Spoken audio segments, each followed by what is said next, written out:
कहानी शुरू होती है एक लड़के हिबी से जो अपनी जान बचाने के लिए एक जगह में भाग रहा होता है। उसके पीछे एक हॉर्न्ड रैबिट पड़ा होता है।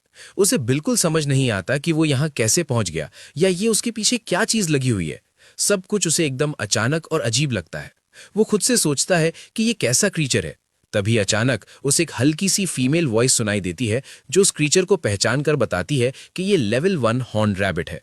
हिबिकी को समझ नहीं आता कि ये आवाज क्या है, लेकिन डर के मारे वो उससे कहता है कि कहीं मत जाना। तभी वो रैबिट अचानक उस पर छलांग लगाता है, लेकिन हिबिकी किसी तरह बच जाता है और उल्टा उसी के ऊपर गिरकर उसे कुचल देता है, जिससे वो मर जाता है। उधर दूसरी तरफ जंगल के अंदर एक एल्फ गर्ल पेड़ों के बीच से गुजर रही होती है। तभी एक अननोन मेल वॉइस उसे रास्ता दिखाते हुए कहती है कि ईस्ट की तरफ बढ़ती रहो, क्योंकि वहां उसके लिए कुछ बहुत कीमती इंतजार कर रहा है। इधर हिबिकी हॉर्न रैबिट से बचकर थोड़ा राहत महसूस करता है, लेकिन अभी भी उसे नहीं पता कि वो कहाँ है या वो आवाज क्या थी। ऊपर से जब वो अपना फोन चेक करता है तो उसमें बिल्कुल भी सिग्नल नहीं होता, जिससे किसी को कॉल करने की उसकी आखिरी उम्मीद भी खत्म हो जाती है। वो खुद को समझाता है कि वो आवाज असली नहीं थी, बस उसका वहम था। उसे हल्की भूख लगती है और वो सोचता है कि हॉर्न रैबिट को खा ले, लेकिन फिर खुद ही मना कर देता है क्योंकि उसे नहीं पता कि वो खाने के लिए सेफ है या नहीं। तभी वो आवाज फिर से बोलती है और बताती है कि हॉर्न रैबिट एक्चुअली एक बढ़िया डेलिकेसी है जो स्ट्यू में बहुत टेस्टी लगता है। ये सुनकर हिबिकी सोचता है कि अभी के लिए इसे साथ ले जाना ही सही रहेगा, भले ही उसे ये आइडिया थोड़ा गंदा लगे। अब वो उस अजीब आवाज के बारे में सोचने लगता है और नोटिस करता है कि वो तभी बोलती है जब वो कुछ पूछता है। तो वो टेस्ट करने के लिए रैंडम चीजों के बारे में पूछने लगता है, जैसे उसका बैकपैक, और आवाज जवाब देती है कि ये एक बैग है जो ऐसे मटेरियल से बना है जो इस दुनिया में एग्जिस्ट ही नहीं करते। वो अलग अलग चीजों के बारे में पूछता रहता है और हर बार आवाज उसे क्लियर और एक्यूरेट जवाब देती है। ये देखकर हिबिकी सोचता है कि क्या ये आवाज उसके बारे में भी बता सकती है। तो वो पूछता है और अचानक उसके सामने एक स्क्रीन आ जाती है जिसमें उसके सारे स्टैट्स दिखते हैं। वो ध्यान से देखता है, उसका नाम और एज सब सही होता है, लेकिन उसे शॉक तब लगता है जब उसमें उसका जॉब अप्रेजर प्रोविजनल लिखा होता है, जो उसे बिल्कुल समझ नहीं आता, क्योंकि अभी तक वो एक नॉर्मल हाई स्कूल स्टूडेंट की तरह ही जी रहा था। फिर वो आवाज से पूछता है कि वो कौन है, तो वो बताती है कि वो उसकी स्टेटस सपोर्ट है, लेकिन पर्सनल इन्फॉर्मेशन शेयर नहीं कर सकती। हिबिकी को ये बात बिल्कुल फेयर नहीं लगती, लेकिन उसका मूड थोड़ा बेहतर तब होता है जब वो देखता है कि उसके पास सीखने के लिए कितनी सारी स्किल्स हैं। उसे एक्सपर्ट स्किल इंटरेस्टिंग लगती है और वो तुरंत उसे यूज करने की कोशिश करता है, लेकिन कुछ भी नहीं होता। फिर वो सोचता है कि ट्यूटोरियल शुरू करना आसान रहेगा, लेकिन आवाज कहती है कि ट्यूटोरियल तो पहले से ही चल रहा है। हिबिकी को कुछ समझ नहीं आता, तो वो आगे बढ़ता है और वर्ल्ड मैप स्किल ट्राई करता है, जिससे उसके सामने एक होलोग्राफिक डिस्प्ले आ जाता है। वो ध्यान से देखता है और रियलाइज करता है कि ये असली मैप नहीं है, बल्कि बस वो रास्ता दिखा रहा है जो वो पहले ही चल चुका है। तभी उसे समझ आता है कि वो पूरे टाइम गोल गोल घूम रहा था। ये समझने के बाद वो उसी को गाइड की तरह यूज करता है और आगे बढ़ता रहता है। शाम होते होते उसे नीचे एक सड़क दिखाई देती है, लेकिन एक्साइटमेंट में वो थोड़ा जल्दी करता है और सीधे रोड पर मुंह के बल गिर जाता है। जैसे ही हिबिकी उठकर बैठता है, वो अजीब सी वॉइस अनाउंस करती है कि उसने अभी अभी cast away in an I sky नाम का टाइटल ऑन किया है। हिबिकी थोड़ा कंफ्यूज हो जाता है, लेकिन तुरंत समझ जाता है कि उससे भी बड़ी प्रॉब्लम सामने खड़ी है, क्योंकि उसके सामने एक विशाल मॉन्स्टर खड़ा होता है।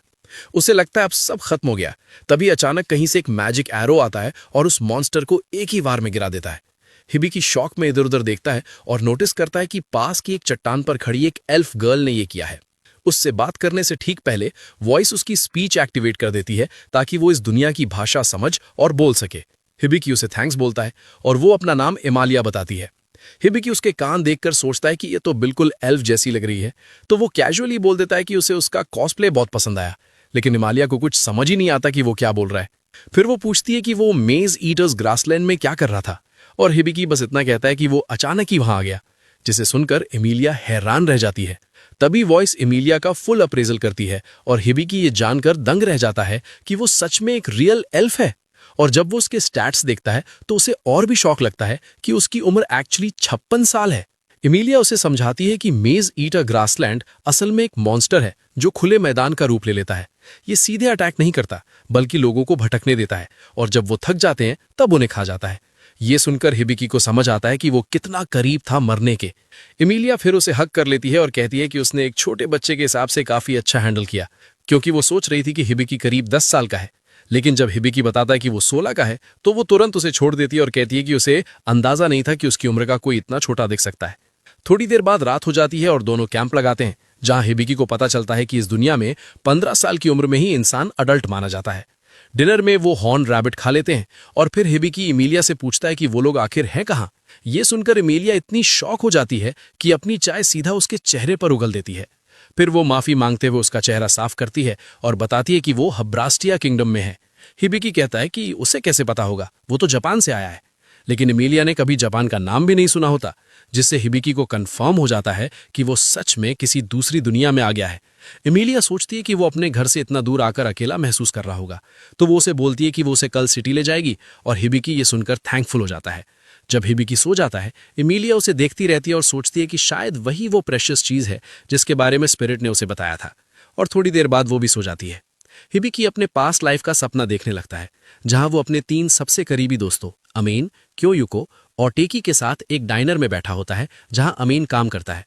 ये तीनों उसके लिए बहुत मायने रखते थे, भले वो हमेशा उसकी हाइट का मजाक उड़ाते रहते थे। फिर उसका सपना बदलता है और उसे याद आता है कि वो इस दुनिया में कैसे आया। समर ब्रेक से पहले स्कूल का आखिरी दिन था। वो क्लास में जाने ही वाला था कि अचानक एक तेज रोशनी चमकी और अगले ही पल वो यहां पहुंच गया। सपना टूटता है, वो उठता है और अपना फोन चेक करता है, ये सोचते हुए कि उसके दोस्त अभी कितने परेशान हो रहे होंगे। फिर हिबिकी आसमान की तरफ देखता है और उसे ऊपर कुछ हरे रंग की ग्लोइंग शेप्स तैरती हुई दिखाई देती हैं। वॉइस उन्हें चेक करके बताती है कि ये एक स्पेशल प्रोटेक्टिव बैरियर है जो अमीलिया ने एरिया को सेफ रखने के लिए लगाया है। ये सुनकर हिबिकी मान लेता है कि इस दुनिया में मैजिक सच में एग्जिस्ट करता है और वो वाकई किसी दूसरी दुनिया में आ चुका है। फिर वो अपनी सिचुएशन समझने के लिए वॉइस से पूछता है कि अप्रेजर प्रोविजनल होने का मतलब क्या है। वॉइस समझाती है कि ये एक जॉब है जो उसे गॉड ने असाइन की है, जिसकी रेयरिटी रैंक बी है, और इसके साथ उसे अप्रेजल एबिलिटी मिलती है जिससे वो किसी भी टारगेट के एबिलिटीज और ट्रेट्स जान सकता है, लेकिन इसमें कोई कॉम्बैट स्किल्स नहीं होती, इसलिए इसे नॉन कॉम्बैट जॉब माना जाता है। हिबिकी अभी भी ये सब समझने की कोशिश कर रहा होता है, तो वो डिसाइड करता है कि अभी सो जाना ही बेहतर है। अगली सुबह अमीलिया उठती है और सोचती है कि उसने कैसे कल हिबिकी को बचाया और उसके साथ रात बिताई। तभी थोड़ी देर बाद हिबिकी भी उठ जाता है और दोनों लोवेल नाम के पास की टाउन की तरफ निकल पड़ते हैं। जंगल से गुजरते हुए अमीलिया उसे बताती है कि वहां पहुंचने में करीब 1.5 दिन लगेंगे और रास्ते में मॉन्स्टर्स भी मिल सकते हैं, लेकिन वो उसे भरोसा दिलाती है कि वो उसे सेफ रखेगी। वो हैरान होती है कि हिबिकी मॉन्स्टर्स को सेंस कर पा रहा है और हिबिकी बताता है कि ये सब उसके वर्ल्ड मैप स्किल की वजह से है। ये सुनकर अमीलिया चौंक जाती है, क्योंकि वर्ल्ड मैप स्किल की रेयरिटी AAA है, लेकिन जब हिबिकी बताता है कि वो अप्रेजर प्रोविजनल है तो वो ज्यादा इंप्रेस नहीं होती और उसे मजाक जैसा लेती है। हिबिकी को समझ नहीं आता कि वर्ल्ड मैप स्किल इतना खास क्यों है, क्योंकि उसके हिसाब से ये बस वही दिखाता है कि वो कहाँ जा चुका है और आसपास कोई मॉन्स्टर है या नहीं। लेकिन अमीलिया हैरान रह जाती है कि वो ये नहीं समझ पा रहा कि ये स्किल सर्वाइवल के लिए कितनी यूजफुल है। तभी हिबिकी अपना वर्ल्ड मैप खोलता है और पूछता है कि आसपास कोई खतरा है क्या, तो उसे पता चलता है कि पास में एक क्रिस्टल हॉर्न रैबिट है। ये सुनते ही अमीलिया एक्साइटेड हो जाती है, क्योंकि ये रैबिट बहुत रेयर होता है और इसे बेचकर 200 गोल्ड कॉइन्स तक मिल सकते हैं। वो तुरंत हिबिकी का हाथ पकड़ती है और कहती है कि उसे सीधे वहां ले चले। दोनों दूर से उस रैबिट को ट्रैक करते हैं और अमीलिया अपनी मैजिक से उनकी आवाज और स्मेल छुपा देती है ताकि रैबिट उन्हें डिटेक्ट न कर सके। हिबिकी ये देखकर काफी इंप्रेस्ड होता है और अमीलिया को अमेजिंग कहता है, लेकिन अमीलिया उल्टा उसे अमेजिंग बताती है क्योंकि उसके पास वर्ल्ड मैप स्किल है और कहती है कि कोई भी एडवेंचरर पार्टी उसे पाकर लकी महसूस करेगी, क्योंकि अप्रेजल एक नॉन कॉम्बैट जॉब है, तो अगर वो किसी पार्टी में शामिल होता तो वो पीछे रहकर सपोर्ट देता और बाकी लोग फ्रंट लाइन पर लड़ते। अमीलिया खुद हिबिकी के साथ पार्टी बनाना चाहती है, लेकिन वो डेस्परेट नहीं दिखना चाहती, इसलिए वो डिसाइड करती है कि अपने स्किल्स दिखाएगी ताकि हिबिकी खुद उसे इनवाइट करे। वो अपना बो उठाती है और निशाना लगाने लगती है, लेकिन हिबिकी नोटिस करता है कि उसके पास एरो ही नहीं है। तब अमीलिया बताती है कि उसकी जॉब स्पिरिट आर्चर है, यानी वो हवा से एरोज बना सकती है। वो एक स्पिरिट एरो बनाकर रैबिट पर चलाती है, लेकिन रैबिट आखिरी पल में डॉज कर देता है, जिससे वो हैरान रह जाती है। अमीलिया सोचती है कि अब उसे पकड़ना मुश्किल है, क्योंकि उसके पास एस्केप स्किल है जिससे वो तेजी से अटैक्स डॉज कर सकता है। लेकिन जैसे ही हिबिकी को पता चलता है कि अटैक करते समय वो अपनी स्किल्स यूज नहीं कर सकता, उसके दिमाग में एक आइडिया आता है। अगर वो रैबिट को अपनी तरफ अट्रैक्ट कर ले तो अमीलिया को साफ शॉट मिल सकता है। अमीलिया को यह प्लान थोड़ा रिस्की लगता है, लेकिन हिबिकी उसे भरोसा दिलाता और कहता है कि उसने अप्रेजल में देखा है कि ये रैबिट ज्यादा स्मार्ट नहीं है। जब वो रैबिट खुले में आता है, तभी अचानक उसके सामने जमीन से एक पत्थर की दीवार खड़ी हो जाती है, जिससे वो घबरा जाता है। उसी वक्त उसकी नजर हिबिकी पर पड़ती है, जो एक पत्थर पर लेटा हुआ होता है, और वो बिना सोचे समझे उसी पर अटैक करने के लिए दौड़ पड़ता है। जैसे ही वो छलांग लगाता है, एमिलिया परफेक्ट टाइमिंग के साथ अपना निशाना सेट करती है और एक ही शॉट में उसे खत्म कर देती है। एमिलिया खुद हैरान रह जाती है कि ये प्लान सच में काम कर गया, क्योंकि उन्होंने चारों तरफ स्टोन वॉल्स बनाकर उसके सारे रास्ते बंद कर दिए थे और उसे सीधा हिबिकी की तरफ जाता है। लेकिन इसका यह भी मतलब था कि रैबिट ने हिबिकी को बिल्कुल हार्मलेस समझ लिया था। तभी वो इस हिबिकी को बताती है कि उसके स्किल्स लेवल अप हो गए हैं, जो सुनकर वो कंफ्यूज हो जाता है, क्योंकि फाइनल हिट तो एमिलिया ने किया था। इमिलिया उसे समझाती है कि उसने पूरे टाइम अप्रेजल स्किल का यूज किया, स्ट्रैटेजी बनाई और खुद को बेट के रूप में इस्तेमाल किया, इसलिए उसका भी बराबर कंट्रीब्यूशन था और उसे लेवल अप मिलना ही था।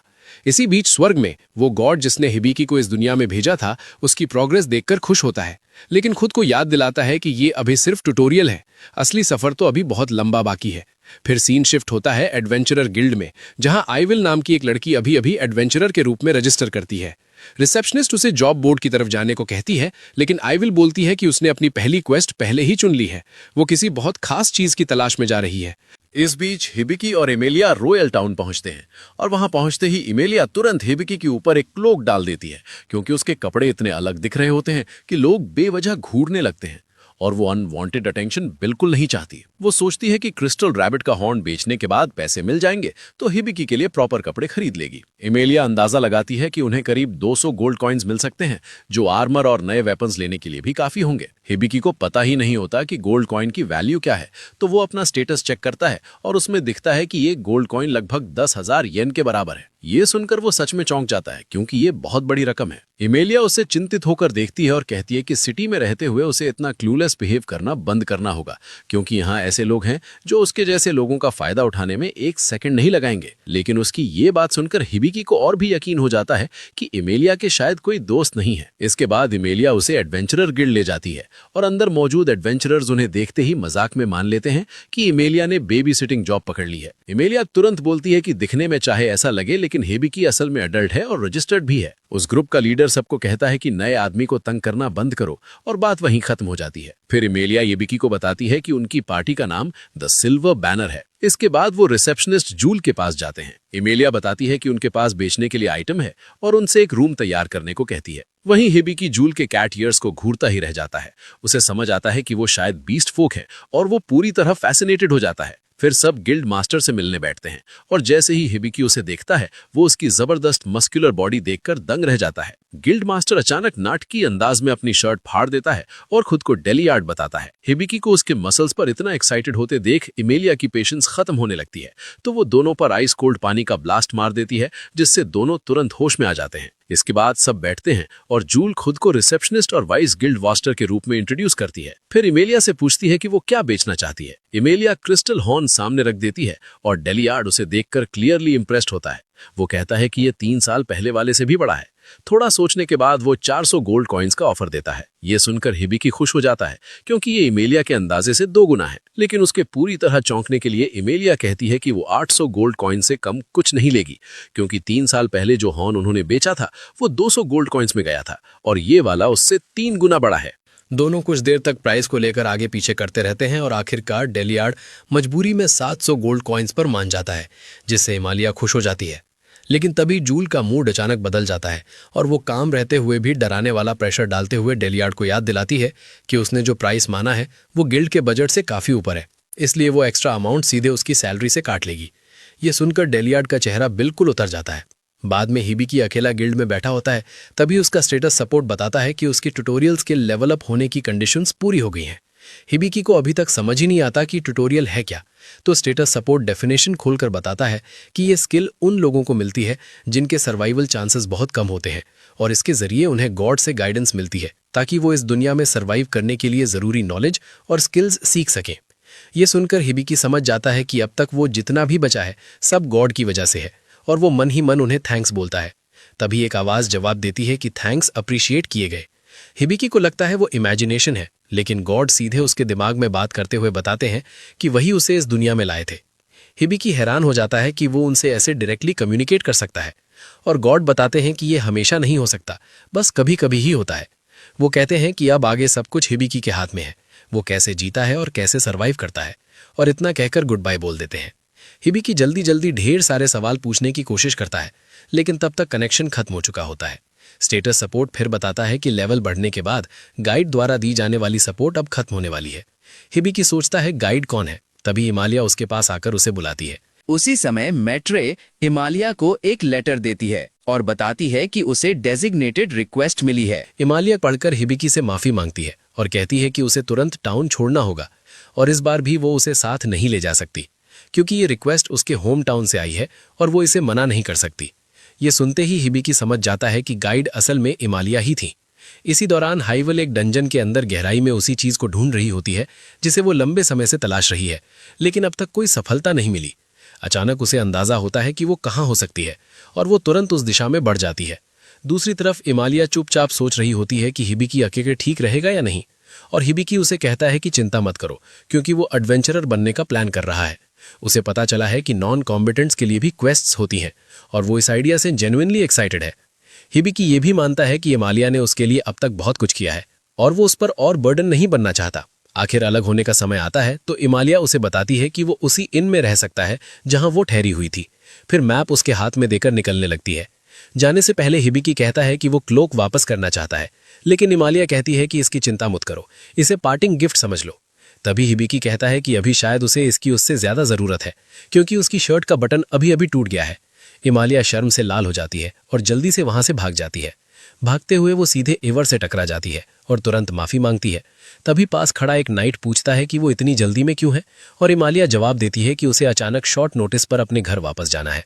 अमालिया आइविल को उठने में मदद करती है और आइविल पूछती है क्या उसका होम टाउन एल्फ काउंटी यानी फेयर नोट किंगडम है। एमालिया हाँ में जवाब देती है तो आइविल मुस्कुराकर कहती है कि ये तो कोइंसिडेंस है क्योंकि वो भी वहीं जा रही है।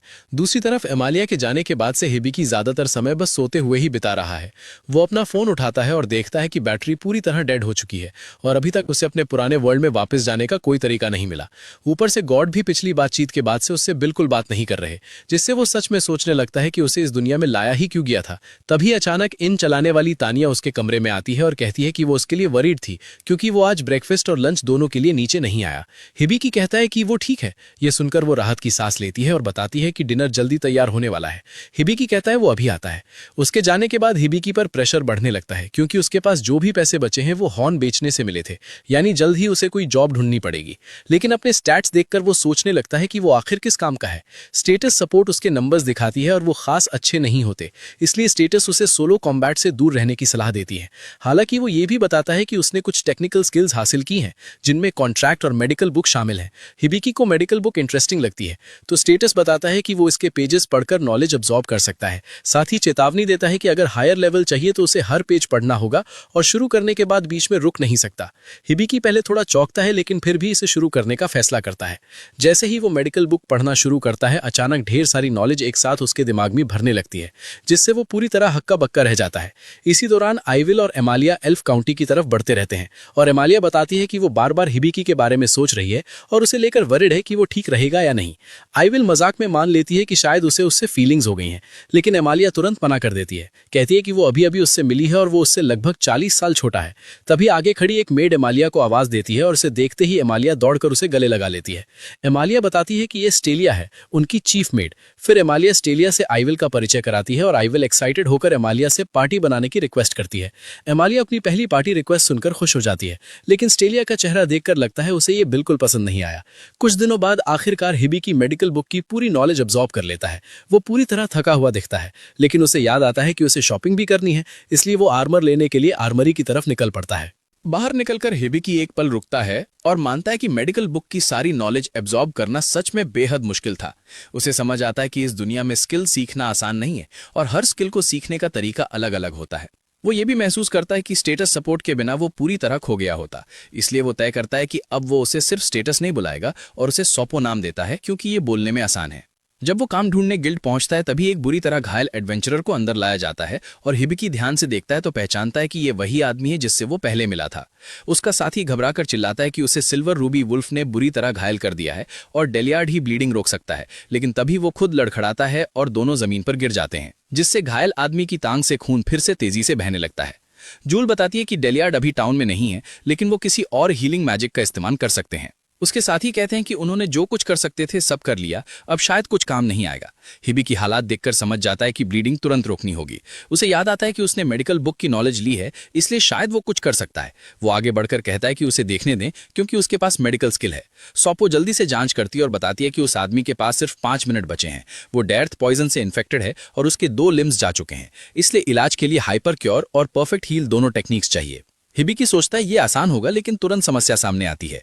पूरे ट्रीटमेंट के लिए 650 मैना पॉइंट्स चाहिए, जबकि उसके पास सिर्फ 56 है। उसे समझ आता है कि नॉलेज होने का कोई मतलब नहीं अगर उसके पास माना ही नहीं है। तो वो सोचने लगता है क्या करे। तभी सोपो सुझाव देती है कि वो कॉन्ट्रैक्ट स्किल का इस्तेमाल करे, जिससे आसपास के लोग एग्रीमेंट करके अपना माना हिबिकी को ट्रांसफर कर सकते हैं।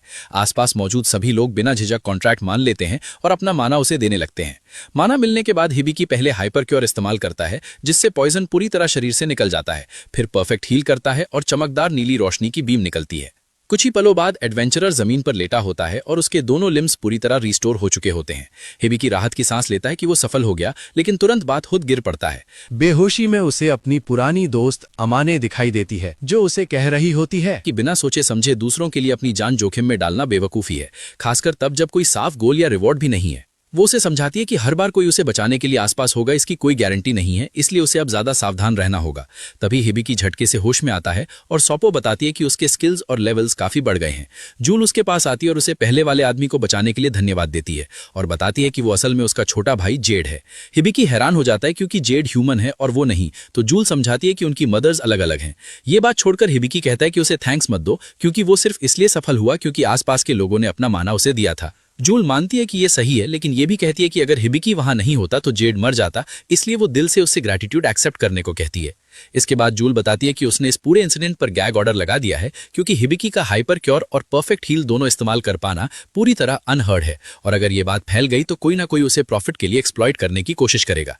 इसलिए जूल सुझाव देती है कि हिबिकी किसी पार्टी में शामिल होने पर विचार करे, क्योंकि फ्रेंडली कॉम्बैटेंट्स के साथ रहना उसके लिए ज्यादा सेफ रहेगा।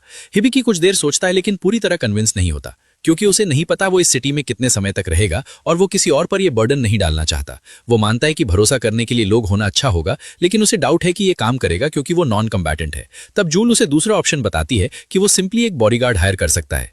सीन बदलता है और एक सेल के अंदर एक वुल्फ मैन एक छोटी लड़की के पास बैठा होता है और वो ऐलान करता है कि जो भी उस पर हाथ डालने की कोशिश करेगा वो उसे चीर के रख देगा।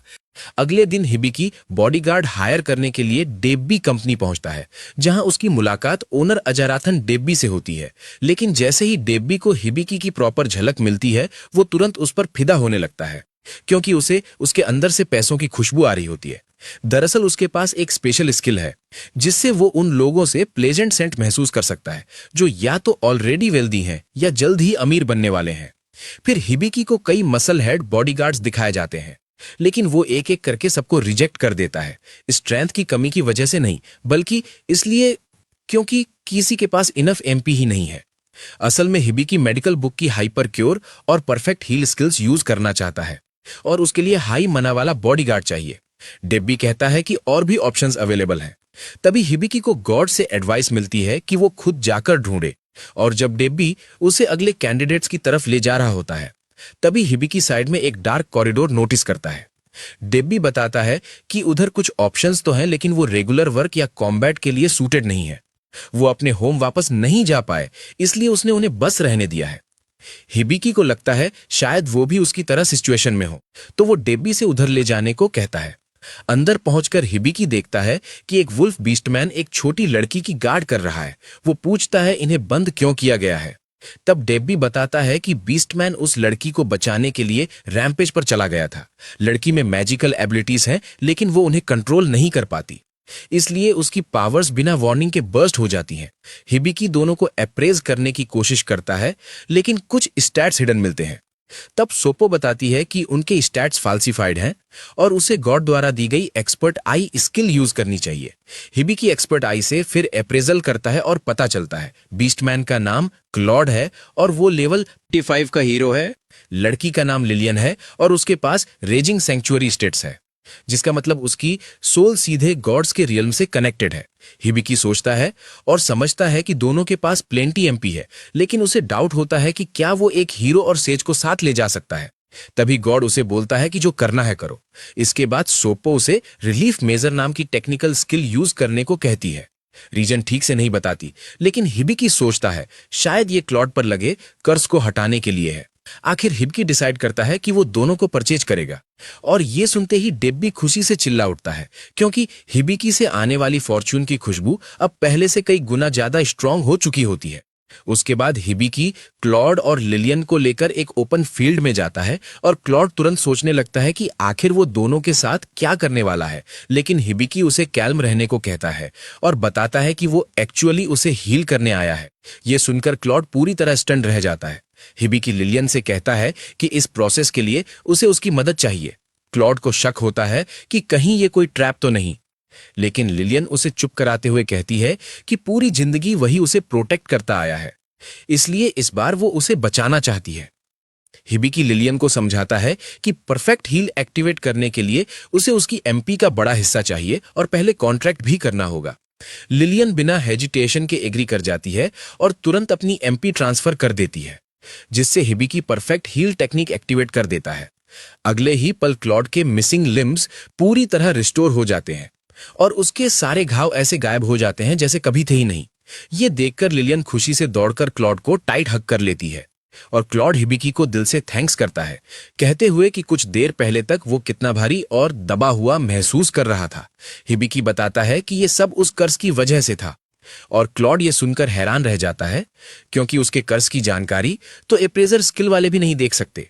हिबिकी उसे बताता है कि वो हीरो है और लिलियन फ्यूचर में सेज बनेगी, जिससे क्लॉड पूरी तरह बैफल्ड हो जाता है कि हिबिकी को ये सब कैसे पता है।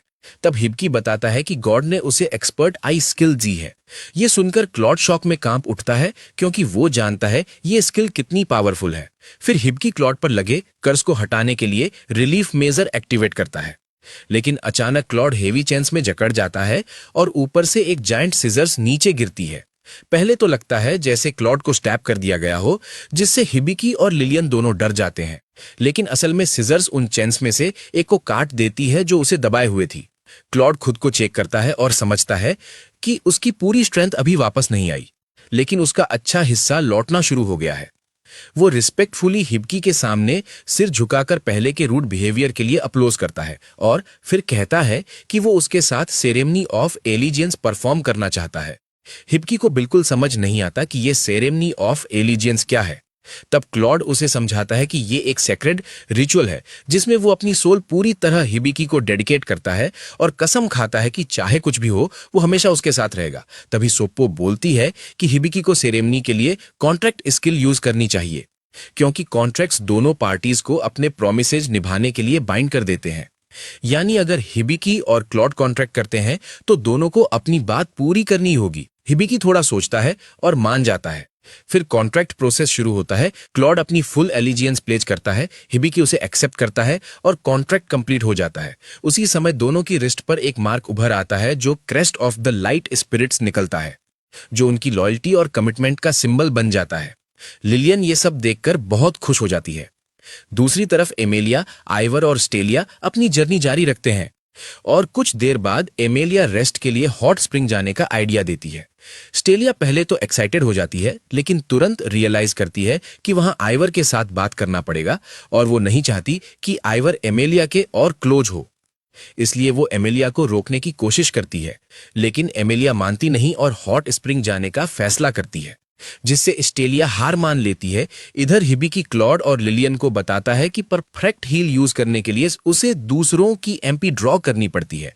दोनों सिचुएशन समझ जाते हैं और फिर तीनों मिलकर शेयरिंग कॉन्ट्रैक्ट एक्सिक्यूट करते हैं, जिससे हिबिकी की टेक्निकल कॉन्ट्रैक्ट स्किल डेवलप हो जाती है।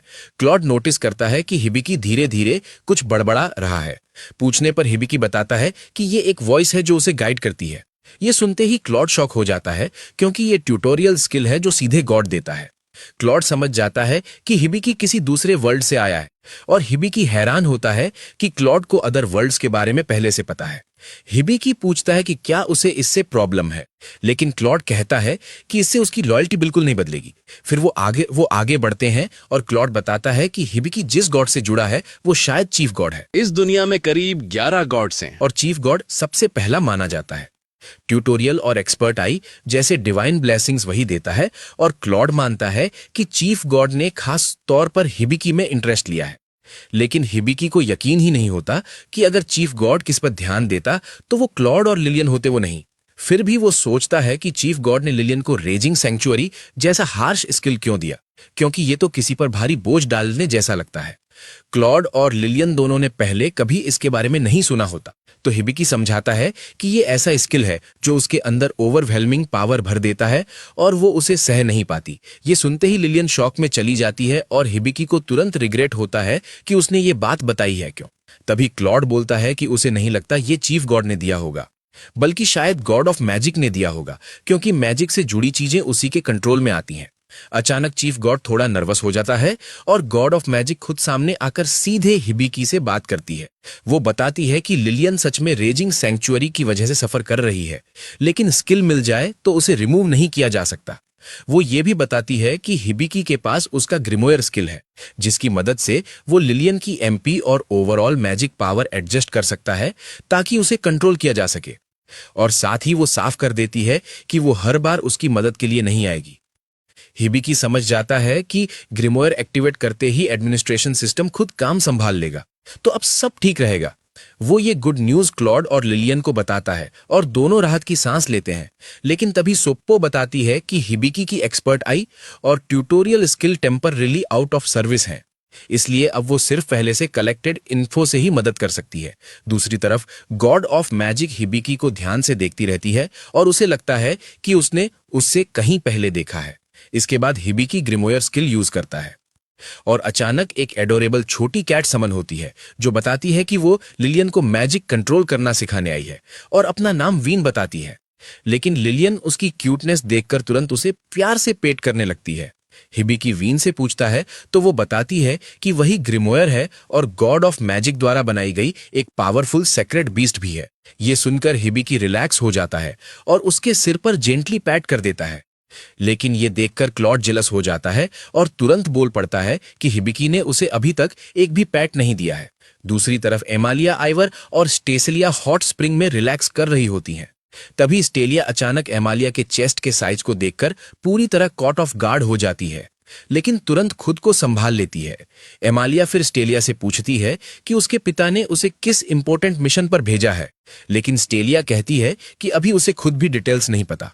इसके बाद एमालिया आइवर से पूछती है कि क्या वो उसकी बैक रिंस करने में मदद करेगी, लेकिन आइवर सीधे मना कर देती है, जिसे सुनकर एमालिया हल्का सा हंसती है और समझ जाती है कि दोनों अभी दोस्त नहीं बनी हैं। स्टेलिया फिर बोलती है कि एमालिया आइवर के साथ बहुत जल्दी क्लोज होने की कोशिश कर रही है, क्योंकि सिर्फ एक दूसरे की बैक वॉश करना किसी को दोस्त नहीं बना देता।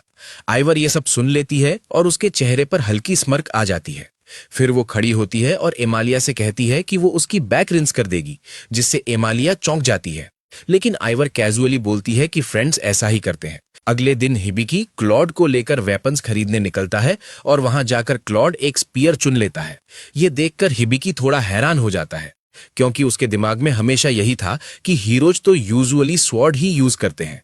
लेकिन क्लॉड आराम से समझाता है कि उसके बॉडी टाइप और फाइटिंग स्टाइल के हिसाब से स्पीयर उसके लिए ज्यादा इजी है। वो अपने आर्मर के बारे में भी बताता है कि वो डायरेक्ट हिट लेने के बजाय अटैक्स को अवॉइड करने पर फोकस करता है, इसलिए बस बॉडी के इंपॉर्टेंट पार्ट सेफ हों वही काफी है।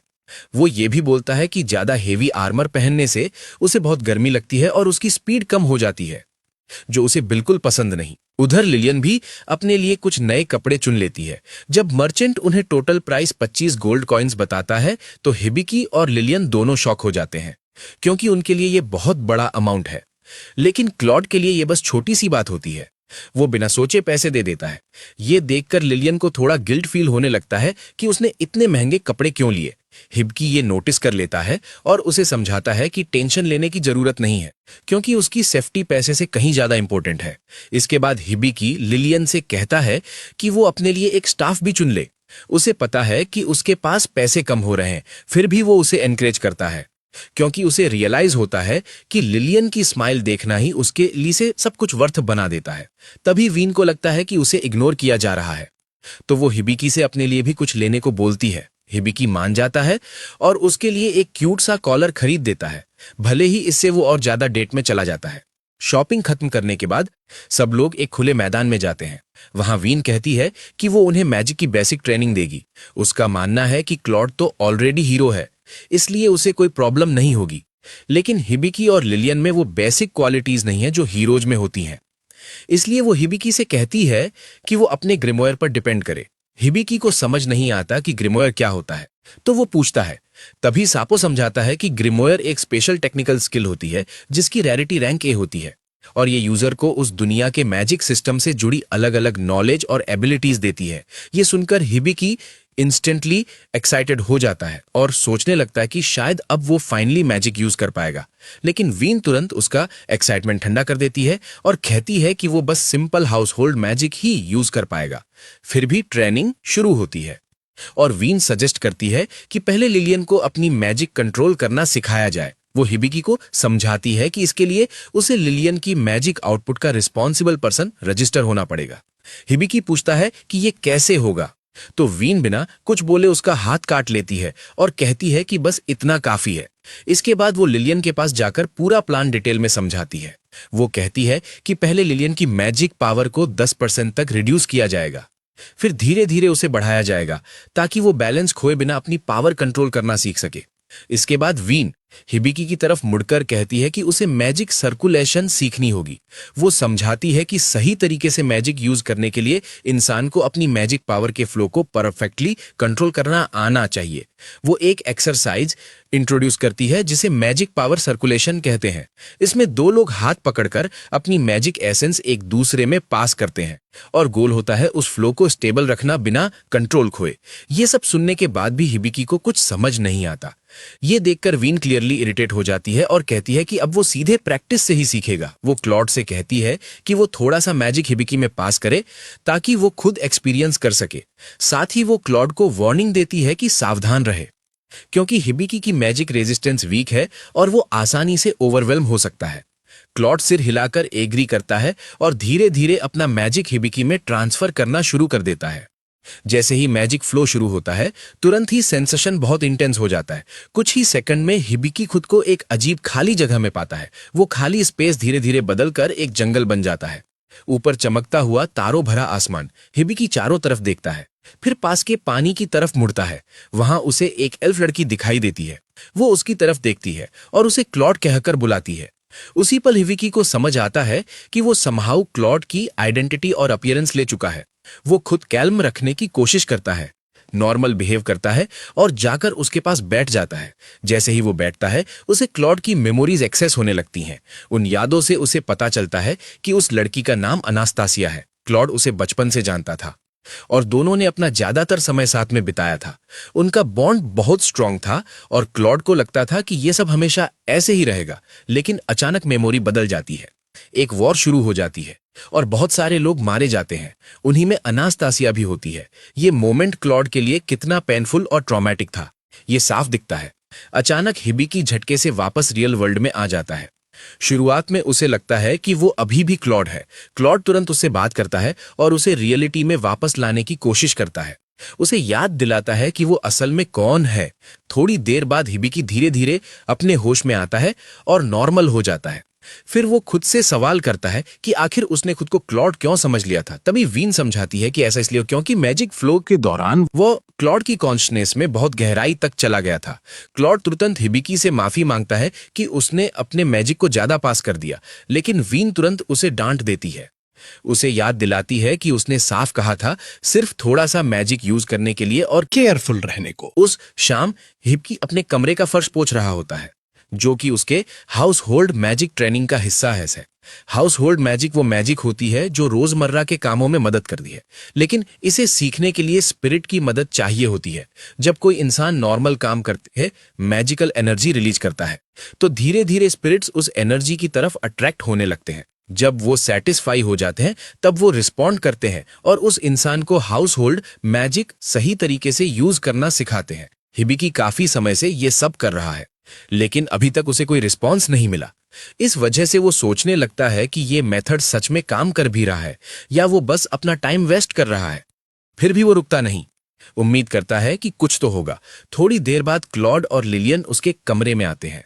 जैसे ही क्लॉड अंदर आता है, वो गलती से हिबिकी की मॉप वाली बाल्टी को गिरा देता है और सारा पानी फर्श पर फैल जाता है। क्लॉड तुरंत माफी मांगता है और साफ करने लगता है, लेकिन हिबिकी उसे रोक देता है और कहता है कि टेंशन लेने की जरूरत नहीं है। वो मजाक में कह देता है कि क्लॉड जब क्लमसी होता है तो क्यूट लगता है, और ये सुनकर क्लॉड शर्मिंदा हो जाता है। समय के साथ लिलियन अपनी मैजिक कंट्रोल करने में बेटर होती जा रही होती है। ये देखकर क्लॉड सजेस्ट करता है कि हिबिकी को भी सिर्फ चोर्स करने के बजाय प्रैक्टिकल ट्रेनिंग ट्राई करनी चाहिए, लेकिन हिबिकी तुरंत बोल देता है कि उसे तो स्वॉर्ड यूज करना भी नहीं आता। क्लॉड उससे बोलता है कि टेंशन मत ले और स्वॉर्ड की जगह उसे एक बो और एरो दे देता है ट्राई करने के लिए। हिबिकी बार बार टारगेट पर निशाना लगाने की कोशिश करता है, लेकिन हर बार उसका एम बुरी तरह मिस हो जाता है। जितनी बार भी वो ट्राई करता है, हर अटेम्प्ट फेल हो जाता है, जिससे साफ दिखता है कि उसे अभी बहुत प्रैक्टिस की जरूरत है। उधर फॉरेस्ट में एमेलिया बाकी लोगों के साथ ट्रैवल कर रही होती है और सोच रही होती है कि हिबिकी कैसा कर रहा होगा। आगे बढ़ते हुए वो लोग एक क्रॉसरोड पर पहुंचते हैं। एक रास्ता शॉर्टकट है, लेकिन एमेलिया सजेस्ट करती है कि उसे अवॉइड करना चाहिए।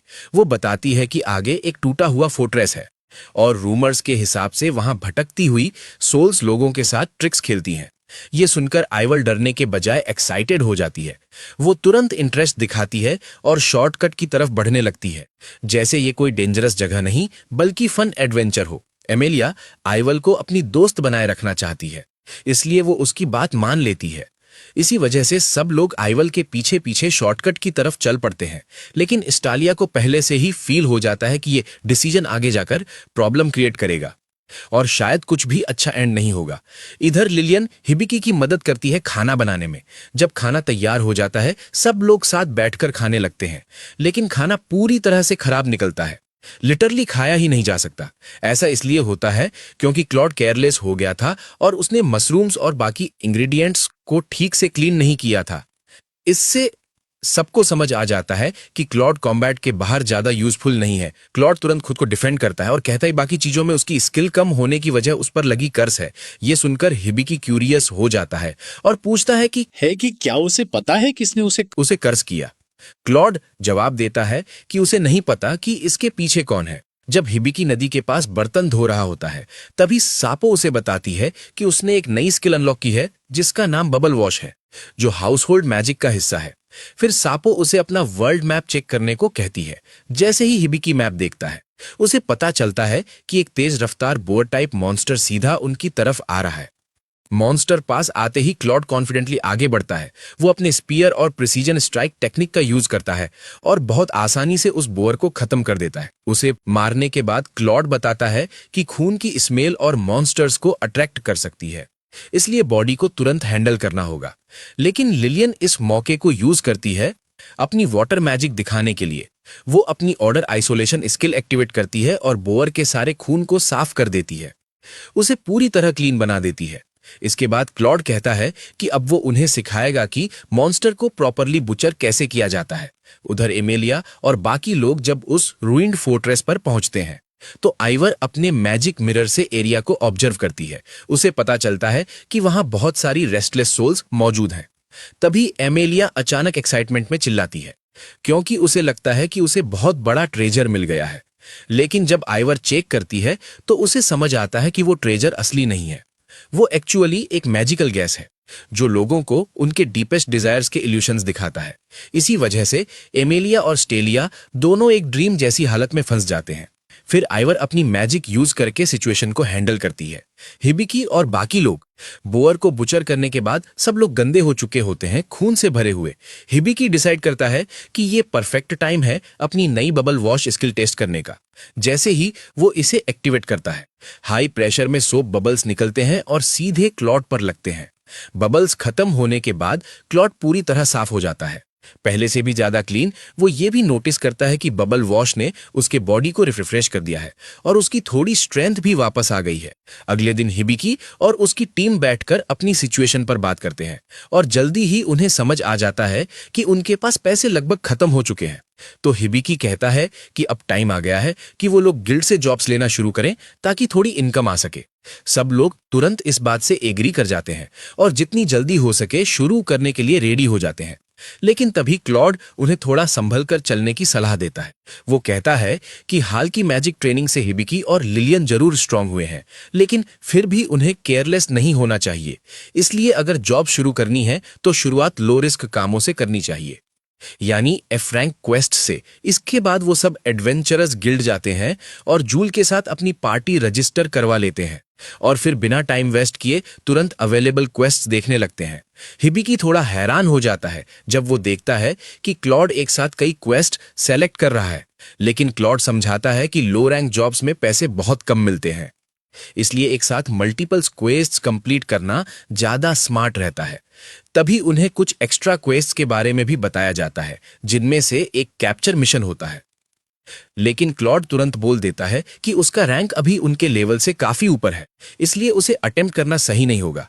मीट्रे बताती है कि इस मिशन के बारे में उनके पास बस एक क्लू है, एक टेल, और इसी वजह से उसकी डिफिकल्टी बढ़ा दी गई है। ये सुनकर हिबिकी क्यूरियस हो जाता है और पूछता है कि ऐसा कौन सा इंसान होगा जिसके लिए इतना हाई प्रायोरिटी कैप्चर रिक्वेस्ट निकला है। मीट्रे समझाती है कि टारगेट एक बैंडिट है जो अक्सर अमीर लोगों को लूटता है। हिबिकी को ये इतना सीरियस नहीं लगता और वो सोचता है कि वैसे भी ये मिशन उनके हिस्से में नहीं आएगा। कुछ ही देर बाद हिबिकी अपना पहला क्वेस्ट शुरू करता है, जिसमें उसे एक रैबिट पकड़ना होता है।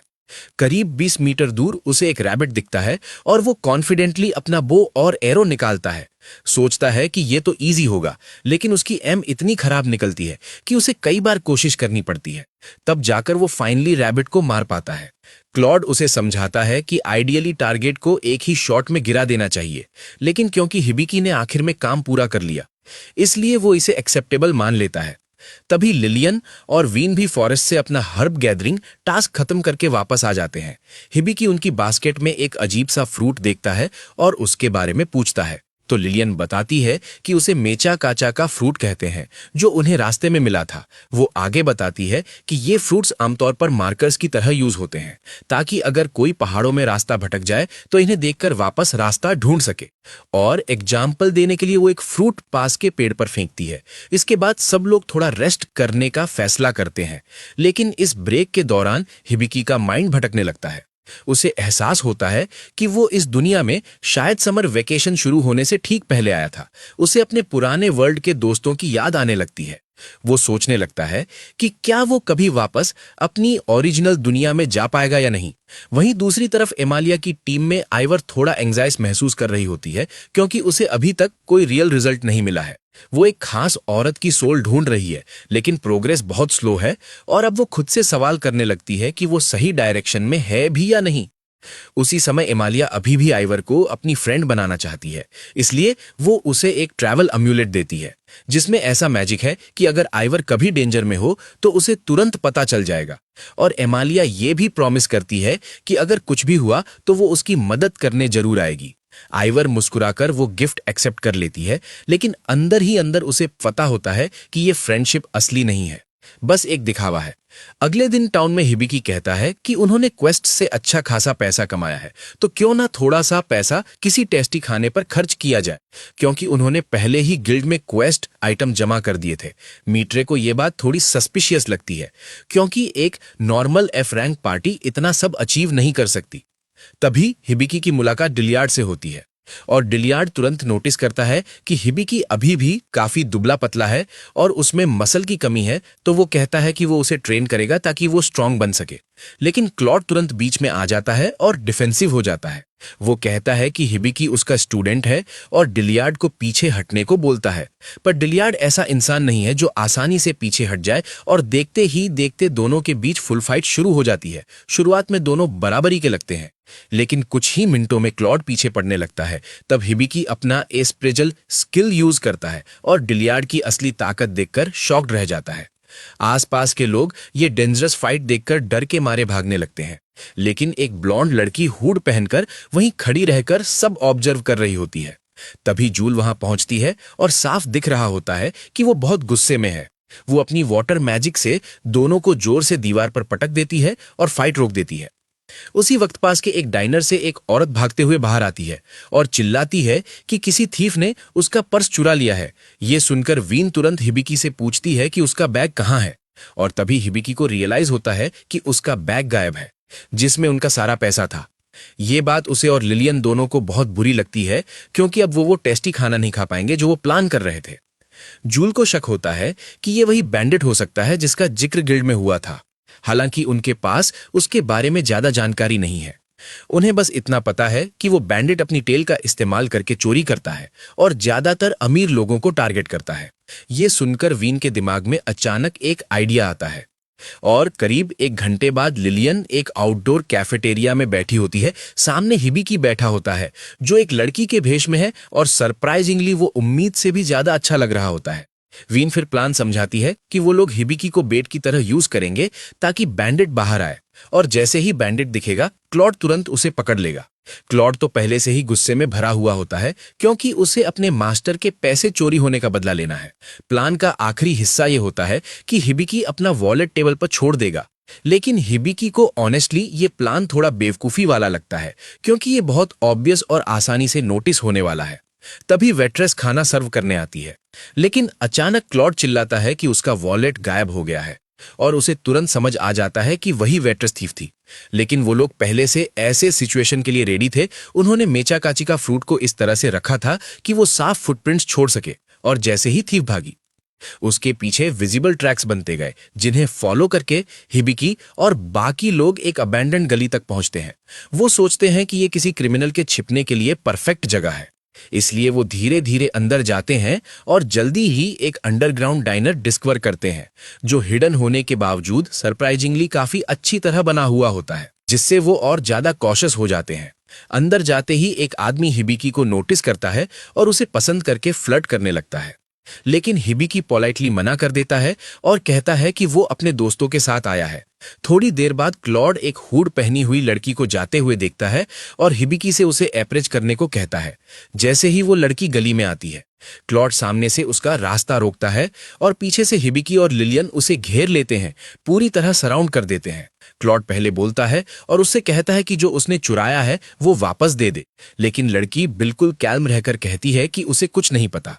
तब हिबिकी आगे बढ़कर कहता है कि एक्टिंग बंद करो, उसने उसे अप्रोच कर लिया है और उसे पता है कि वही वो बैंडिट है जिसे सब ढूंढ रहे हैं, और उसका नाम फोना है। अपनी पोल खुलते एक फोना अपना क्लोक हटा देती है और मान लेती है कि वही बैंडिट है। वो ये भी बताती है कि उसे पता था कि उन्होंने उसे फेक पर्स से ट्रैप करने की कोशिश की, लेकिन असली पर्स तो वो पहले ही ले चुकी है। हिबिकी तुरंत चेक करता है और शॉक हो जाता है कि उसका असली वॉलेट सच में गायब है। तब उसे समझ आता है कि फोना ने जानबूझकर उन्हें यहां लाकर उनका असली पैसा चुरा लिया। इसके बाद फोना दीवार पर वार करती है जिससे लकड़ी के टुकड़े गिरकर उनका रास्ता ब्लॉक कर देते हैं और वो आराम से निकल जाती है। लेकिन आखिरी मोमेंट पर क्लॉड हिबी को धक्का देकर बचाता है और उसे फोना के पीछे जाने को कहता है। हिबिकी तुरंत उसका पीछा करता है, लेकिन एक हिडन ट्रैप में फंस जाता है और उल्टा लटक जाता है। फोना पास आकर उसे गौर से देखती है और समझ जाती है कि वो असल में लड़का है। वो थोड़ा करीब आकर उसे क्यूट कहती है और बोलती है कि वो उसकी मदद कर सकती है, लेकिन एक शर्त पर। उसे उसके लिए कुछ आइटम्स अप्रेस करने होंगे। उसे जानना है कि उसने जो चीजें चुराई हैं उनमें कौन सी असली हैं और कौन सी फेक। इसलिए वो दोनों वापस अंडरग्राउंड डाइनर में जाते हैं, जहां हिबिकी एक एक आइटम ध्यान से चेक करके असली और नकली अलग करने लगता है। लेकिन शुरुआत में फोना ज्यादा इंप्रेस नहीं होती, क्योंकि उसे लगता है कि ये तो कोई भी एवरेज अप्रेजर कर सकता है। लेकिन जैसे ही हिबिकी उसके पहने हुए आर्म बैंड को अप्रोच करता है और उसमें से एक हिडन मैसेज पढ़कर सुनाता है, फोना की रिएक्शन तुरंत बदल जाती है। फोना ये सुनकर तुरंत शॉक हो जाती है और बताती है कि ये आर्म बैंड उसे उसकी सिस्टर ने मरने से पहले दिया था, लेकिन वो कभी इसमें लिखा हुआ पढ़ नहीं पाई, जबकि वो हमेशा से जानना चाहती थी कि इसमें क्या लिखा है। उसने कई अप्रेजर्स से भी मदद ली थी, लेकिन कोई भी इसे समझ नहीं पाया। और जब हिबिकी कुछ ही सेकंड्स में आराम से इसे पढ़ देता है तो वो सच में इंप्रेस हो जाती है। फिर वो हिबिकी से पूछती है कि वो कहां से आया है, और हिबिकी जवाब देता है कि वो बहुत दूर की जगह से आया है। ये सुनकर फोना उसे सलाह देती है कि वो उसकी तरह ना बन जाए और जब तक मौका है तब तक अपने घर वापस चला जाए, क्योंकि अगर देर हो गई तो शायद वो कभी लौट ही न पाए, क्योंकि हिबिकी ने अपनी साइड का प्रॉमिस पूरा कर दिया होता है। फोना उसका वॉलेट वापस कर देती है और उसकी तारीफ करते हुए कहती है कि उसके अप्रेजल्स बिल्कुल एक्यूरेट थे। जाने से पहले वो अचानक उसके करीब आती है और उसके गाल पर एक किस देकर बाय बोलती है और चली जाती है, जिससे हिबिकी पूरी तरह शॉक्ड रह जाता है, क्योंकि उसने ऐसा कुछ एक्सपेक्ट ही नहीं किया था। उसी शाम हिबिकी खड़ा होता है और तान्या उसके गाल से लिपस्टिक साफ कर रही होती है। और जब डिलियार्ड को ये सब पता चलता है तो वो मजाक में कहता है कि ये हिबिकी के आदमी बनने की पहली स्टेप है। फिर बात बदलते हुए डिलियार्ड उसे बताता है कि कैपिटल के एडवेंचर्स गिल्ड से खबर आई है कि एक यंग और एनर्जेटिक पार्टी है जो बहुत ही तेज स्पीड से लेवल अप कर रही है। वो इतने स्किल्ड हैं कि खुद किंग ने उन्हें अनडेड को हराने का काम दिया है और वो खुद को कॉर्प्स किलर्स कहते हैं। डिलियार्ड आगे बताता है कि ये ग्रुप ईस्ट से वेस्ट की तरफ ट्रैवल कर रहा है, मतलब फ्यूचर में वो उनके देश से भी गुजर सकते हैं। उस रात हिबिकी अपने बेड पर बैठकर सोचता है कि ये दुनिया कितनी बड़ी है और उसके अंदर एक स्ट्रांग इच्छा जागती है कि वो अलग अलग जगहों पर जाकर इसे एक्सप्लोर करे। वो ये भी कहता है कि वो हर तरह के लोगों से मिलना चाहता है, खासकर किसी बहुत नॉलेजेबल इंसान से। क्लॉड बताता है कि ऐसे इंसान को सेज कहते हैं और अभी भी 3 दुनियाओं के सेजेस एक्टिव हैं जो 500 साल से रूल कर रहे हैं। लेकिन उसे समझ नहीं आता कि हिबिकी उनसे क्यों मिलना चाहता है। तब हिबिकी सच बताता है कि वो अपने ओरिजिनल वर्ल्ड में वापस जाने का तरीका ढूंढना चाहता है। ये सुनकर क्लॉड और लिलियन दोनों शॉक हो जाते हैं, क्योंकि इसका मतलब है कि एक दिन हिबिकी उन्हें हमेशा के लिए छोड़ देगा।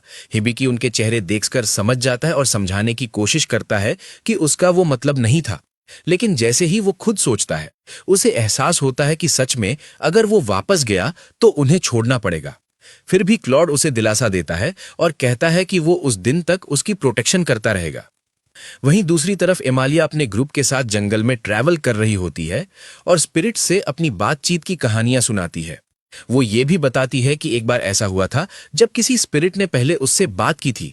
ये सुनकर आइवर इंटरेस्टेड हो जाती है और पूछती है कि ये कहाँ हुआ था। एमालिया बताती है कि वो रोवेल के जंगल में हुआ था। ये सुनते ही आइवर अचानक एक बहाना बनाती है और कहती है कि उसे एक जरूरी काम याद आ गया है, इसलिए यहीं से उन्हें अलग होना पड़ेगा और वो मुड़कर चली जाती है, जिससे एमालिया पूरी तरह शॉक्ड रह जाती है। जाते जाते आइवर सोचती है कि अगर एमालिया ने जो आवाज सुनी थी वो स्पिरिट नहीं थी, तो वो शायद उसी औरत की सोल है जिसे वो इतने समय से ढूंढ रही है। लेकिन फिर भी रोवेल वापस जाने का ख्याल उसे फ्रस्ट्रेट करता है, क्योंकि वहीं से उसकी जर्नी शुरू हुई थी। कुछ देर बाद आइवर का मैजिक मिरर उसे बता देता है कि वो ऑफिशियली रोवेल पहुंच चुकी है। ये सुनते ही वो तुरंत उन लोगों की लिस्ट याद करने लगती है जिनसे उसे अभी भी डील करना है। उसके लिस्ट में अगला नाम क्लॉड का है, और क्योंकि उसे याद है कि पहले क्लॉड अपने लिम्स खो चुका था, वो सोचती है कि उसे हैंडल करना तो इजी ही होगा। उधर दूसरी तरफ हिबिकी अपने क्रू के साथ एक डाइनर में बैठा होता है। सब लोग खाना खा रहे होते हैं। तभी क्लॉड हिबिकी को बताता है कि अगर वो सच में सेजेस से मिलना चाहता है तो उन्हें टेराडिनास नाम के शहर तक ट्रैवल करना पड़ेगा। हिबिकी ने पहले कभी टेराडिनास का नाम नहीं सुना होता, तो वो तुरंत पूछता है कि ये जगह है कहाँ। तभी अचानक वीन सामने आकर बताती है कि वहां पहुंचने के लिए उन्हें पहले डंजन क्रॉस करना पड़ेगा, और वो ये भी ऐड करती है कि नॉर्दर्न फॉरेस्ट से जाना यूजुअली फास्टेस्ट रूट माना जाता है। अब हिबिकी को ये भी नहीं पता कि डंजन होता क्या है, तो क्लॉड समझाता है कि डंजन एक बेहद डेंजरस जगह होती है जहां हर तरह के मॉन्स्टर्स और डेडली थ्रेट्स भरे होते हैं, और अगर उन्हें इसे सक्सेसफुली क्लियर करना है तो पहले उन्हें बहुत हार्ड ट्रेनिंग करनी पड़ेगी। ये सुनकर हिबिकी बस आंखें घुमा देता है, क्योंकि उसे पता है कि इसका मतलब है उसके लिए बहुत सारा टफ वर्क इंतजार कर रहा है। तभी लिलियन अपना खाना खत्म करके अचानक खड़ी होती है, सबको पोलाइटली थैंक्स बोलती है और बिना कुछ और कहे क्वाइटली वहां से चली जाती है। डिलियार्ड ये नोटिस करता है और हिबिकी के पास आकर पूछता है कि ये अजीब सा मोमेंट क्या था। तब हिबिकी बताता है कि उसका और लिलियन का हाल ही में थोड़ा रफ पैच चल रहा है। ये सुनते ही डिलियार्ड का तुरंत सॉल्यूशन होता है कि सबको बाहर ले जाकर ट्रेनिंग शुरू करवाई जाए। हिबिकी और वीन तो ऑलरेडी घर जाने के बारे में सोच रहे होते हैं, लेकिन क्लॉड उन्हें समझाता है कि अगर वो नॉर्दर्न डंजन से जाने वाले हैं तो ट्रेनिंग करना एक्चुअली बहुत स्मार्ट और जरूरी आइडिया है। हालांकि क्लॉड इस बात पर डिलियार्ड से एग्री करता है, फिर भी साफ दिखता है कि दोनों के बीच पर्सनल डिफरेंसेस हैं और वो पूरी तरह एक दूसरे से बनाकर नहीं रखते। थोड़ी ही देर में सब ट्रेनिंग शुरू कर देते हैं। हिबिकी की एथलेटिक एबिलिटी इतनी खराब होती है कि देखना भी मुश्किल हो जाता है। वो हर एक्सरसाइज में स्ट्रगल करता है और लगभग हर बार फेल हो जाता है। वहीं लिलियन ऊपर से ये देख रही होती है। वो देखती है कि हिबिकी कितनी मेहनत कर रहा है, सिर्फ इस उम्मीद में कि वो एक दिन अपने वर्ल्ड में वापस जा सके, और ये सोचकर ही उसका दिल उदास हो जाता है। तभी थोड़ी देर बाद तान्या वहां आती है और उसे कंफर्ट करती है। शाम होते होते हिबिकी में थोड़ा सा प्रोग्रेस दिखने लगता है। आर्चरी प्रैक्टिस के दौरान वो पहली बार टारगेट के काफी करीब पहुंच जाता है। लेकिन सेशन के एंड तक वो पूरी तरह थककर जमीन पर गिर जाता है। क्लॉड सोचता है कि इतनी मेहनत के बाद हिबिकी जरूर स्ट्रॉन्गर हुआ होगा, लेकिन जब हिबिकी अपने स्टैट्स चेक करता है तो उसे पता चलता है कि कुछ भी चेंज नहीं हुआ है। ये देखकर क्लॉड और डिलियार्ड के बीच तुरंत बहस शुरू हो जाती है कि हिबिकी को स्ट्रांग बनाने का सही तरीका क्या है। क्लॉड मानता है कि प्रॉपर डिसिप्लिन और स्ट्रक्चर्ड कॉम्बैट ट्रेनिंग ही सॉल्यूशन है, जबकि डिलियार्ड कहता है कि रॉ एक्सपीरियंस और टफ फिजिकल कंडीशनिंग ज्यादा इफेक्टिव होगी। लेकिन इससे पहले कि बात और बढ़े, अचानक जूल कहीं से प्रकट होती है और अपनी आइस मैजिक से दोनों को वहीं फ्रीज कर देती है और पूरा सिचुएशन इंस्टेंटली शांत हो जाता है। जब पूरा केओस सेटल हो जाता है तो सब लोग डिसाइड करते हैं कि थोड़ा रिलैक्स किया जाए और सब मिलकर एक गर्म हॉट स्प्रिंग में चिल करने लगते हैं। पानी में बैठे बैठे हिबिकी नोटिस करता है कि क्लॉड का चेहरा थोड़ा डिस्टेंट लग रहा है, जैसे वो कहीं खोया हुआ हो। तो क्यूरियोसिटी में वो पूछ लेता है कि क्या हुआ। क्लॉड धीरे से बताता है कि उसे ऐसे पीसफुली रिलैक्स किए हुए बहुत लंबा समय हो गया है। ये सुनकर हिबिकी मौका लेकर उससे पूछता है कि वो कहाँ से आया है और क्या उसके होम टाउन में उसके कोई दोस्त थे। क्लॉड थोड़ा खुलता है और बताता है कि वो बिस्ट्रोनिया किंगडम की कैपिटल में रहता था, लेकिन वो शहर बहुत पहले डिस्ट्रॉय हो गया था और उसके सारे दोस्त भी उसी के साथ खो गए। फिर भी क्लॉड कहता है कि वो सब बहुत पुरानी बात है और अब उस पर सोचने का कोई फायदा नहीं। अभी उसके लिए सबसे इंपॉर्टेंट है हिबिकी के साथ रहना। उसी रात बाद में सब लोग कैंपफायर के आसपास बैठते हैं, जहां लिलियन नर्वस होकर हिबिकी से बात करती है और फाइनली अपने दिल की बात बोल देती है। वो कहती है कि वो नहीं चाहती कि हिबिकी उसे छोड़कर जाए, लेकिन क्योंकि वो उसकी बहुत केयर करती है, वो ये भी चाहती है कि वो वही करे जो उसके लिए सही हो और अपने दिल की राह चुने। हिबिकी समझ जाता है कि उसके अपने वर्ल्ड में वापस जाने का ख्याल लिलियन को अंदर से हर्ट कर रहा है, तो वो उससे सॉरी बोलता है। लेकिन लिलियन तुरंत मना कर देती है और कहती है कि शायद वो ही सेल्फिश है जो उसे रोकना चाहती है। इसके बाद वो हिबिकी के पास जाकर उसे एक ड्रिंक देती है जो उसने स्पेशली उसके लिए बनाई होती है। हिबिकी जैसे ही उसे टेस्ट करता है, वो इंस्टेंटली सरप्राइज हो जाता है कि वो कितनी टेस्टी है और उसे एंजॉय करता देख लिलियन के चेहरे पर खुशी आ जाती है। वहीं दूसरी तरफ एमेलिया अपने फैमिली मैंशन वापस पहुंच चुकी होती है। नहाने के बाद मेड्स उसके लिए एक एलिगेंट ड्रेस लेकर आती हैं और बताती हैं कि उसके फादर आज रात एक पार्टी होस्ट कर रहे हैं और उन्हें एक्सपेक्ट है कि वो भी आए। ये सुनते ही एमेलिया क्लियरली इरिटेट हो जाती है। उसे उम्मीद थी कि उसके फादर ने उसे किसी और इम्पोर्टेंट रीजन से बुलाया होगा, ना कि सिर्फ पार्टी के लिए। उसी वक्त जंगल के अंदर आइवर आराम से एक ट्री स्टंप पर बैठी होती है और महसूस करती है कि हिबिकी और उसकी टीम फाइनली वहां पहुंच गए हैं। हिबिकी नोटिस करता है कि उनका आखिरी टारगेट सिर्फ सिल्वर रूबी वुल्फ बचा है, तो वो अपनी वर्ल्ड मैप स्किल यूज करके एरिया चेक करता है, लेकिन वहां कुछ भी डिटेक्ट नहीं होता। तभी अचानक क्लॉड को कुछ महसूस होता है और वो अपना स्पीयर आगे कर देता है, लेकिन सामने आइवर खड़ी होती है जो खुद को एक क्लमसी ई रैंक एडवेंचरर बताती है जो जंगल में खो गई है। हिबिकी देखता है कि वो बस एक लड़की है, तो वो तुरंत क्लॉड को वेपन नीचे करने को कहता है, लेकिन फिर भी वो कंफ्यूज रहता है कि जब उसका वर्ल्ड मैप कुछ दिखा ही नहीं रहा था तो ये यहां कैसे है। सेफ रहने के लिए वो उसे अप्रोच करने का फैसला करता है, लेकिन आइवर को पहले ही अंदाजा हो जाता है और वो अपनी सारी पावरफुल स्टैट्स छुपा लेती है। इसलिए हिबिकी को सिर्फ उसके लो लेवल स्टैट्स दिखते हैं और वो मान लेता है कि उसमें कुछ सस्पिशियस नहीं है। फिर आइवर क्लॉड के आर्म को पकड़कर ऐसे बिहेव करती है जैसे वो इम्प्रेस्ड हो कि वो एक बीस्टमैन है, लेकिन असल में वो चुपके से उसके आर्म को इंस्पेक्ट कर रही होती है और ये देखकर शॉक हो जाती है कि उसका आर्म अभी भी जुड़ा हुआ है, क्योंकि उसे पूरा यकीन था कि उसने पहले उसे काट दिया था। इस बात को से साइड में रखते हुए आइवर बताती है कि वो सिल्वर रूबी वुल्फ से भागते हुए यहां खो गई थी।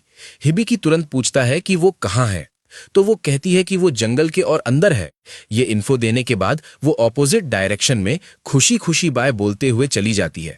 हिबिकी और बाकी सब अभी भी उस अजीब एनकाउंटर से कंफ्यूज होते हैं, लेकिन जब हिबिकी फिर से अपना वर्ल्ड मैप चेक करता है तो अब उसमें सिल्वर रूबी वुल्फ की एग्जैक्ट लोकेशन दिखने लगती है और ज्यादा देर नहीं लगती कि वो सब मिलकर उस बीस्ट को कॉर्नर कर लेते हैं। लेकिन अटैक करने से पहले सापो हिबिकी को एडवाइस करती है कि वो एक बार फिर अपनी वर्ल्ड मैप स्किल यूज करे। जैसे ही हिबिकी ने फिर से अपनी वर्ल्ड मैप स्किल यूज की, वो शॉक हो गया ये देखकर कि वहां सिर्फ एक नहीं बल्कि कई सारे सिल्वर रूबी वुल्फ मौजूद थे। चारों तरफ नजर घुमाते ही सबको समझ आ गया कि वो एक बड़े पैक से घिर चुके हैं। एक पल के लिए हिबिकी पैनिक हो गया और उसका गार्ड डाउन हो गया, और बस यही मौका एक वुल्फ को चाहिए था। वो पीछे से झपटा और सीधे उसके नेक पर वार कर दिया। कट पूरा डीप नहीं था, इसलिए वो अभी भी सांस ले पा रहा था, लेकिन खून बहुत तेजी से बह रहा था। ये देखकर क्लॉड और लिलियन दोनों डर के मारे वहीं फ्रीज हो गए। तभी पास में बैठी आइवर का सच सामने आता है। वो पूरे टाइम वुल्फ्स को कंट्रोल कर रही थी और वो उन्हें ऑर्डर देती है कि सबको खत्म कर दो, स्टार्टिंग क्लॉड से। क्लॉड तुरंत आगे बढ़कर वुल्फ्स को रोकने लगता है ताकि लिलियन हिबिकी के पास जा सके। लिलियन उसे हीलिंग पोशन देती है, लेकिन ब्लीडिंग रुकती ही नहीं। तब वीन जल्दी से कहती है कि स्टेट मेंटेनेंस स्पेल यूज करो। जैसे ही लिलियन वो स्पेल कास्ट करती है, ब्लीडिंग स्लो हो जाती है और थोड़ी स्टेबल लगने लगती है। उधर क्लॉड समझ जाता है कि सिचुएशन बहुत खराब हो चुकी है, तो वो जल्दी से प्लान बनाता है। वो लिलियन से कहता है कि तुरंत हिबिकी को लेकर टाउन वापस जाओ और उसे डिलियार्ड के पास ले जाओ। उसे पूरा भरोसा होता है डिलियार्ड उसे बचा सकता है। लिलियन क्लॉड को छोड़कर जाने से डर रही होती है, लेकिन क्लॉड उसे जाने को कहता है और भरोसा दिलाता है कि वो समहाउ हैंडल कर लेगा। आखिरकार ट्रस्ट करके लिलियन अपना अर्थ लायन गोलेम समन करती है और उसी पर हिबिकी को बैठाकर वहां से निकल जाती है। उनके जाते ही क्लॉड को कुछ अजीब लगता है। वुल्फ्स उनमें से किसी का पीछा नहीं करते। तभी उसे सच्चाई समझ आती है। वुल्फ्स कभी ग्रुप के पीछे थे ही नहीं, उनका असली टारगेट सिर्फ वो खुद था। वहीं दूसरी तरफ लिलियन और हिबिकी को एक सिल्वर एमराल्ड वुल्फ चेस कर रहा होता है और वो लोग मजबूरी में एक केव में छिप जाते हैं। लिलियन तुरंत अर्थ वॉल टेक्निक से एंट्रेंस ब्लॉक कर देती है ताकि वुल्फ्स अंदर न आ सके, लेकिन वुल्फ्स अपनी वाइन से उस बैरियर को तोड़ देते हैं। फिर भी लिलियन हार नहीं मानती और बार बार अपनी विंड मैजिक यूज करके उन्हें रोकने की कोशिश करती रहती है और हिबिकी को प्रोटेक्ट करती है। तभी हिबिकी को होश आता है। वो तुरंत अपनी मेडिकल बुक एक्टिवेट करता है और पता चलता है कि उसके नेक का वुंड सिर्फ कट नहीं है, बल्कि उसमें डेडली ब्लीडिंग पॉइजन भी फैल चुका है। वो तुरंत हाइपर क्योर टेक्निक यूज करने की कोशिश करता है, लेकिन सापो उसे बताती है कि अभी उसकी मेंटल और फिजिकल स्ट्रेंथ बहुत लो है, इसलिए उसे थोड़ा वेट करना पड़ेगा। कुछ देर स्ट्रगल करने के बाद आखिरकार सापो कहती है कि अब हाइपर क्योर यूज किया जा सकता है और हिबिकी बिना डिले किए खुद को डिटॉक्सिफाई कर लेता है। फिर हीलिंग पोशन पीकर अपनी कंडीशन रिस्टोर करता है। उसके तुरंत बाद वो समन सेक्रेट बीस्ट स्किल एक्टिवेट करता है, जिससे केव के अंदर अचानक एनर्जी का जोरदार ब्लास्ट होता है और जब धूल साफ होती है तो वीन अपनी ट्रू फॉर्म में खड़ी होती है, लाइटनिंग की सेक्रेट बीस्ट बनकर। उसकी प्रेजेंस ही इतनी पावरफुल होती है कि माहौल भारी हो जाता है। वो वुल्फ्स को घूरकर ठंडे अंदाज में कहती है कि उसके मास्टर पर हमला करने की सजा 1000 मौत है, और अगले ही पल वो एक मैसिव लाइटनिंग स्ट्राइक छोड़ती है जो एक ही अटैक में सारे वुल्फ्स को पूरी तरह खत्म कर देता है। ये इंसेंट पावर देखकर हिबिकी को लगता है कि वीन इस फॉर्म में जाकर क्लॉड की भी मदद कर सकती है, लेकिन वो कुछ कह पाता उससे पहले ही वीन वापस अपनी छोटी किटन फॉर्म में आ जाती है और बताती है कि ये मैनिफेस्टेशन सिर्फ थोड़े समय के लिए ही था और अब वो टाइम खत्म हो चुका है। इसके बाद हिबिकी सापो से पूछता है कि क्या वो सेक्रेट बिस्ट स्किल को फिर से एक्टिवेट कर सकता है, लेकिन सापो साफ बता देती है कि इस स्किल को दोबारा यूज करने में अभी काफी समय लगेगा। तभी वीन एक और शॉकिंग बात बताती है। क्लॉड जिस बीस्ट से लड़ रहा है वो कोई साधारण वुल्फ नहीं, बल्कि सिल्वर डायमंड वुल्फ है, इतना पावरफुल कि अगर ये सब मिलकर भी लड़े तो भी जीतने के चांसेस बहुत कम है। ये सुनकर भी हिबिकी हार मानने को तैयार नहीं होता। वो साफ कहता है कि वो क्लॉड को बचाने के लिए जो भी करना पड़े करेगा। तभी उसी पल सापो अचानक उसे बताती है कि उसे एक नया SS रैंक स्किल मिला है जिसका नाम है गॉड्स मेडिसिन स्टाफ, एक ऐसी एबिलिटी जो एक सर्टेन रेंज में सभी लिविंग बीइंग्स को हील कर सकती है। हिबिकी एक सेकंड भी वेस्ट नहीं करता और तुरंत उसे एक्टिवेट कर देता है। जैसे ही वो स्किल एक्टिवेट होती है, हिबिकी और लिलियन दोनों महसूस करते हैं कि उनके शरीर पूरी तरह रिकवर हो गए हैं, जैसे सारी थकान और इंजरीज एकदम गायब हो गई हों। उसी समय जमीन पर पड़ा एक छोटा सा सीड अचानक स्प्राउट होने लगता है। वो उनकी आंखों के सामने तेजी से ग्रो करता है और उससे एक वो निकलकर सामने आ जाता है। वीन उसे देखते ही शॉक में कांप उठती है, क्योंकि वो जानती थी कि ये क्या है, लेकिन हिबिकी अभी भी कंफ्यूज होता है। तो वो तुरंत उसे अप्रेज करता है और पता चलता है कि उसका नाम गॉडली बो है। वो उसे टेस्ट करने के लिए एक एरो शूट करता है और एरो इतनी जोरदार स्पीड और पावर के साथ निकलता है कि वो खुद हैरान रह जाता है। उसकी ताकत उसे अमालिया की स्पिरिट आर्चरी की याद दिलाती है। अब इस नई वेपन और पूरी तरह रिकवर हुई कंडीशन के साथ हिबिकी और उसकी टीम तैयार हो जाती है क्लॉड को बचाने और इस बैटल को हमेशा के लिए खत्म करने के लिए। वहीं दूसरी तरफ ऊपर हेवन में God of magic chief God से कंप्लेन कर रही होती है कि वो हिबिकी को इतने ओवरपावर्ड स्किल्स देना बंद करें, लेकिन चीफ गॉड बस उसे याद दिलाता है कि वही थी जिसने पहले हिबिकी को अपनी पावर दी थी। फिर वो ये भी कहता है कि हिबिकी इन पावर्स का सही यूज करेगा या उन्हें वेस्ट करेगा, ये पूरी तरह उसी पर डिपेंड करता है। और बस यहीं खत्म होती है एपिसोड। अगला पार्ट मिस मत करना।